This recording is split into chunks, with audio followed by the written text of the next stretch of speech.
دا ډیر دغه آیت ته دا ځان سره وایي ښه. حدیث کې راځي ابو داود شریف کې حدیث دی، ابو داود شریف کې ما وظیفه کله کله استادانو موږ له راکړي زما مخې ته راشي نو زمام دا یو ایرسی زمام چې تاسو ته ووم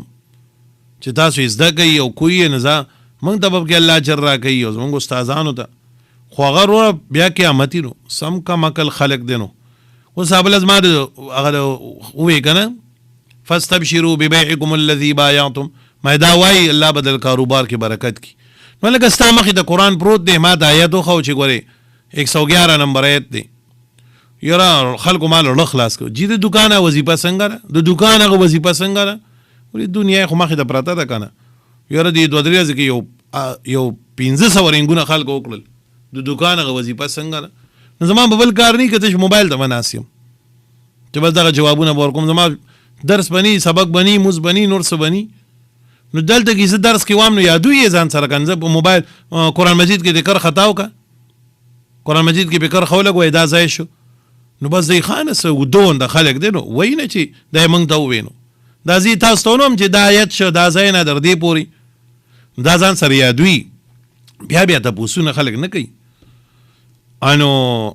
فإن تولوا فقل دا رانه چا تپوسونه کوي چې نن دې آیت کې 2 توجیهات وکړل د دویم ابن عباس صاحب سوی دا ته مونږ خوشحالي کو دا چا تپوسونه کو بس د دکان وظیفې پسې لګېدلي پوهېږئ. انو او چې موږ څه د خوشحالي ګناه چاونه وي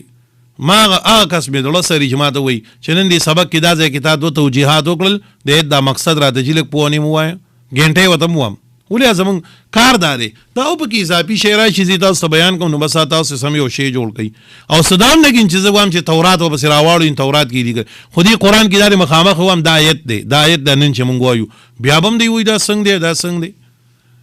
دوره خو لږ پوهېږئ که تاسو ډوړی په پوزه نه باندئ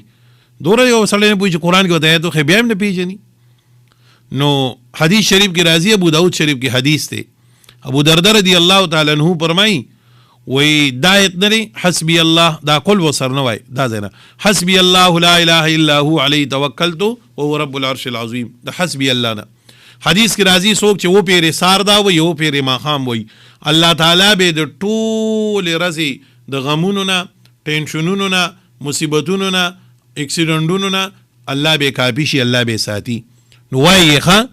و پیری سار وای و پیری ماخام وای حسبی الله زی وام تاسم وای حسبی الله لا اله الا هو علیه توکلت ورب العرش العظیم و پیری سار و پیری ماخام وای الله تعالی به من مصیبتونو نه ټینشنونو نه غمونو نه دینه ساتي پوهېږئ که نه دا یاد کوي په یاد باندې ځان سره وای و پیری سار و پیری ماخام ډیر برکت پکې الله چولې دی.